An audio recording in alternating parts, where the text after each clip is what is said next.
আসসালামু আলাইকুম এভরিওয়ান, কেমন আছেন সবাই? আশা করি সবাই ভালো আছেন আল্লাহর রহমতে। আমরা খুব একটা ভালো নেই। তো দেখতে পারতেছেন আজকে সারা রাত প্রচণ্ড পরিমাণে বৃষ্টি হয়েছে। 2 দিন ধরে বৃষ্টি শুরু হয়েছে। তো কালকে সকালে একটু রোদ ছিল, তারপর বিকাল থেকে না দুপুর থেকে দিন অনেক বেশি অন্ধকার হয়ে গেছে। তো খুব একটা বৃষ্টি হয়নি, কমই হয়েছে, কিন্তু রাত থেকে মনে হয় 12টার পর থেকে একদম মুষলধারায় বৃষ্টি শুরু হয়েছে। কোনো থামতেছে না, একদম প্রচণ্ড পরিমাণে বৃষ্টি হইতেছে, বাতাস নাই, ঝড় না, শুধু বৃষ্টি, প্রচণ্ড পরিমাণ বৃষ্টি হচ্ছে। দেখেন পুরো পানি জমে যাচ্ছে, এই যে রাস্তার সব পানি আসতেছে আমাদের বাড়ির ভিতর দিয়ে।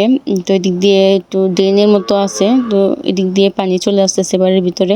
তো রাস্তাঘাট একদম ফাঁকা, খুব একটা গাড়ি ঘোড়া নেই। যেহেতু অনেক বেশি বৃষ্টি হচ্ছে, মানুষ খুব একটা বাইরে বের হচ্ছে না, এর জন্য হয়তো বা গাড়ি একদম বের হয়নি। তো এই যে দেখেন রাস্তা সব পানি আমাদের বাড়িতে আসতেছে। তো এখানে ইট দিয়ে বেঁধে দিয়েছিল, কিন্তু কাজ হয় নাই, তবু পানি যায় এদিক দিয়েই। তো এসব পানি গিয়ে তারপর আমাদের পুকুরে নামে আর কি, একদম উঠান দিয়ে গিয়ে একটা ড্রেনের মতো আছে, এই ড্রেন দিয়ে গিয়ে একদম পুকুরে নেমে যায়। তো আমার মনে হয় এখন প্রত্যেকটা জেলাতেই বৃষ্টি হইতেছে। তো 5 দিন যাবৎ বৃষ্টি হওয়ার কথা বলা হয়েছে। তো আজকে মনে হয় 3 দিন। কালকে সকালে বৃষ্টি হয় নাই, সুন্দর রোদই ছিল, 12টা পর্যন্ত রোদ ছিল, এই 1টা পর্যন্ত আর কি। তারপর থেকে শুরু হয়েছে বৃষ্টি, অল্প অল্প হয়েছে, কালকে খুব একটা হয় না, কিন্তু আজকে রাত থেকে একদম অনেক বৃষ্টি শুরু হয়েছে। তো এভাবে কিন্তু বন্যা হয়ে যেতে পারে।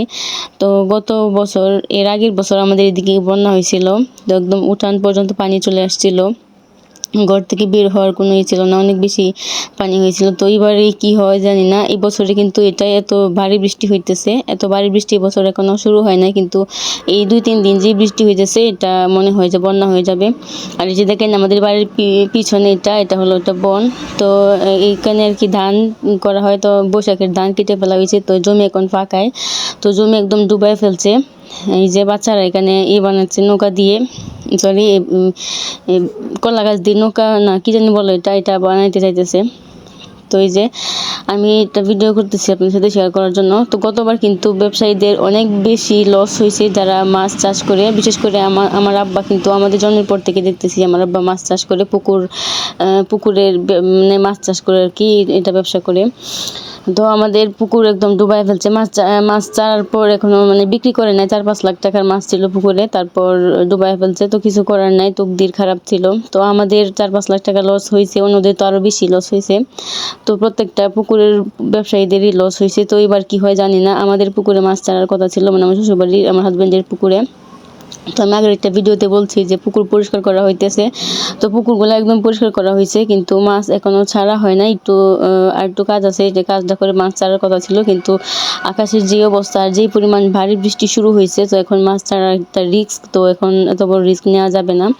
তো এই যে আমি যখন ভিডিও করতেছিলাম তখন 11টা, সাড়ে 11টা বাজে, তো তখন একটু বৃষ্টি থামছিল, তো আমি বাইরে বের হয়েছি যে একটু ভিডিও করি। তো যারা শহরে থাকেন তারা হয়তো বা এটা বুঝতে পারবেন না কতটা কষ্ট বাড়িতে পানি চলে আসলে, যারা বাইরে রান্না করে, টয়লেট দূরে বাহিরে, তো তাদের জন্য কতটা কষ্ট এটা শুধুমাত্র তারাই জানে, যারা শহরে থাকে সেটা বুঝবে না এই দুঃখটা।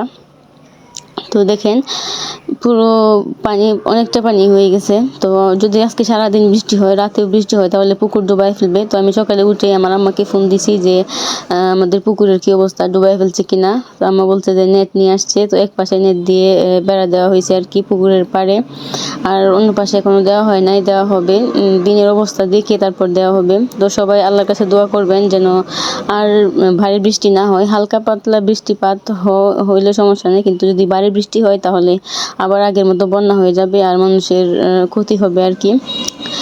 আর এই যে এখন আমাদের পুকুর বন্ধের মধ্যে যে পুকুরটা আছে, তো ওইটা একটু দূরে, তো ওরা যাইতেছে এটা দেখার জন্য যে ওইটা ডুবাই ফেলছে কিনা। তো ওইটা একদম প্রস্তুত ছিল মাছ ছাড়ার জন্য, কিন্তু মাছ ছাড়া হয় নাই। আজকে যাওয়ার কথা ছিল মাছ আনতে, কিন্তু বৃষ্টির কারণে আর মাছ আনা হয় নাই। তো এই যে এখানে ওরা যাইতেছে যে দেখতে পুকুরের কি অবস্থা। তো দেখেন কতটুকু পানি হয়েছে, তো আরও যদি বৃষ্টি হয় অনেক বেশি পানি হয়ে যাবে। তারপর এই তো দেখেন, তো সবাই এখন শুধু আল্লাহর কাছে দোয়া করেন যেন আর বৃষ্টি না হয়। তো সব কিছু আল্লাহর হাতে, আল্লাহ যদি চান যে আর বৃষ্টি দিবেন না, তাহলে আর বৃষ্টি হবে না, মানুষের ক্ষতিও হবে না।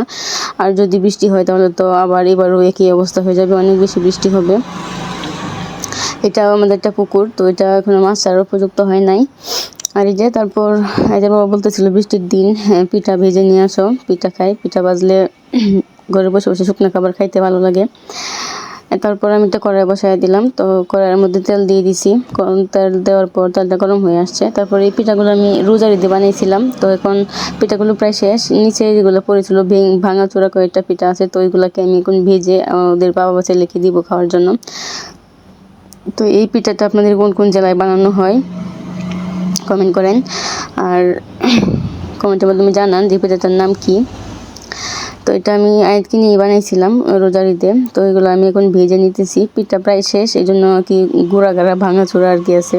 তো পিঠাগুলো অনেক বড় হয়, ফুলে আর বড় বড় থাকে আর কি। তো যেহেতু অর্ধেক হয়ে গেছে ভাঙা ভাঙা পিঠা, এই জন্য ছোটো ছোটো দেখা যাইতেছে। তো বৃষ্টির দিন ঘরে বসে বাদাম এগুলো পিঠা খাইতে ভালো লাগে, তো এই জন্য হলো পিঠাগুলোকে ভেজে নিচ্ছি। তো আমি সবগুলা পিঠাকে সুন্দরভাবে ভেজে নিয়ে তারপর আয়াতের বাবাকে দিব। তো আমি পিঠাগুলোর উপরে হলো চিনি দিয়ে দিয়েছিলাম। তো চিনি দিয়ে খাইতে ভালো লাগে আর কি, শুধু শুধু খাইতেও ভালো লাগে, চিনি দিলেও ভালো লাগে। তো দেখেন কত সুন্দর করে ফুলে যাচ্ছে। তো এগুলো হলো আতপ চালের গুঁড়া দিয়ে বানানো হয় আর কি। তো আমি এগুলা এখন ভেজে নিছি। তারপরে তো কে কী করতেছেন বৃষ্টির দিন? বৃষ্টির দিন তো সময় কাটে না, বাইরে বের হওয়া যায় না, ভালো লাগে না। বৃষ্টির দিন বেশি রোদ উঠলে কিন্তু মানুষ বিরক্ত হয় না যে কেন এত বেশি রোদ হয়েছে। তো 2-3 দিন বৃষ্টি হলে মানুষ বিরক্ত হয়ে যায়, বৃষ্টি কেন থামতেছে না, কেন। তো এই যে তারপর আমি দিয়ে দিলাম নকশি পিঠা। এটা হলো নরসিংদীর বিখ্যাত পিঠা। এটা আমরা নিজের হাতেই বানাই। তো অনেকে হলো এটা কিনে খান, কিন্তু আমরা এটা আমাদের নিজের হাতেই বানাই। তো এই পিঠাটাকে আপনাদের জেলায় কী পিঠা বলেন? আমরা পাকন পিঠাও বলি, নকশি পিঠাও বলি। এই যে আমার সিরিঞ্জ পিঠাগুলো বানায় একদম ভেজে একদম চিনি দিয়ে দিছি, এগুলো খাওয়ার জন্য একদম প্রস্তুত। তারপরে যে আমি এই পিঠাগুলোকেও ভেজে নিচ্ছি। তো আয়াতকে আমার কাছেই বসায় রাখছিলাম চেয়ারের মধ্যে। আয়াত বসে বসে পিঠা খাইতেছিল, আর এগুলাকে আমি বাছতেছিলাম। তো এগুলো আয়াত খাইতে পারেন, এগুলো একটু শক্ত টাইপের হয় আর কি। তো এগুলো হলো গুড়ের শিরা দিলে এগুলো বেশি ভালো লাগে। তো আমার কাছে গুড় ছিল না, এই জন্য আমি এইভাবে ভেজেই হলো চিনি দিয়ে দিব আর কি। চিনি দিয়ে তারপর আমরা এটা খাবো। তো অনেক বেশি বৃষ্টি হয়েছিল বাইরে। তো আয়াতকে নিয়ে ঘর থেকে বের হওয়ার কোনো ছিল না, কান্না করতেছিল। ঘরের বাচ্চারা বেশিক্ষণ বসে থাকতে চায় না। তো আমার আয়াতেরও একই অবস্থা, ঘরে কোনোভাবেই ওকে বসায় রাখা যায় না। ও শুধু ঘর থেকে বের হতে চায়, বাইরে হাঁটতে চায়, বলো আমাকে নিয়ে যাও। যেখানে ওর বাবা যায় বলবে শুধু আমাকে নিয়ে যাও, আমিও যাবো। তারপরে যে আমি কথা বলতে বলতে পিঠাগুলোকে ভেজে নিচ্ছি। তো আরেকবার যখন ভাজবো মানে গুড়ের শিরা দিব, তখন আমি আপনাদের সাথে শেয়ার করবো যে পিঠাগুলো কেমন হয়। গুড়ের শিরা দিলে একদম মানে নরম হয়ে যায়, অনেক বেশি ভালো লাগে পিঠাগুলো খাইতে। তারপরে যে ভেজে নিচ্ছি পিঠাগুলা। তো এখন শুধু আপনাদের কাছে একটাই চাওয়া, আমার থেকে সবাই দোয়া করুন আল্লাহর কাছে যেন আর বৃষ্টি না হয়। অতিরিক্ত বৃষ্টি হলে আবার কিন্তু মানুষের অনেক ক্ষতি হয়ে যাবে, আমাদেরও ক্ষতি হবে, সবারই ক্ষতি হবে। তো সবাই দোয়া করেন আল্লাহর কাছে, আল্লাহ যেন আর বৃষ্টিপাত না দেয়। তো আজকে ভিডিওটা এই পর্যন্তই। আপনাদের কাছে কেমন লাগলো অবশ্যই কমেন্ট করবেন, কমেন্টের মাধ্যমে জানাবেন। আর কোন কোন জায়গায় বৃষ্টি হচ্ছে সেটাও কমেন্ট করে জানাবেন। তারপরেই তো আমার সবগুলা পিঠা এখন প্রায় ভাজা শেষ। যারা আমার চ্যানেলটি এখনও সাবস্ক্রাইব করেননি, সাবস্ক্রাইব করে পাশে থাকা বেল বাটনটি অন করে দিবেন, যেন আমি কোনো নতুন ভিডিও দেওয়ার সাথে সাথে আপনার কাছে নোটিফিকেশন চলে যায়। আল্লাহ হাফেজ।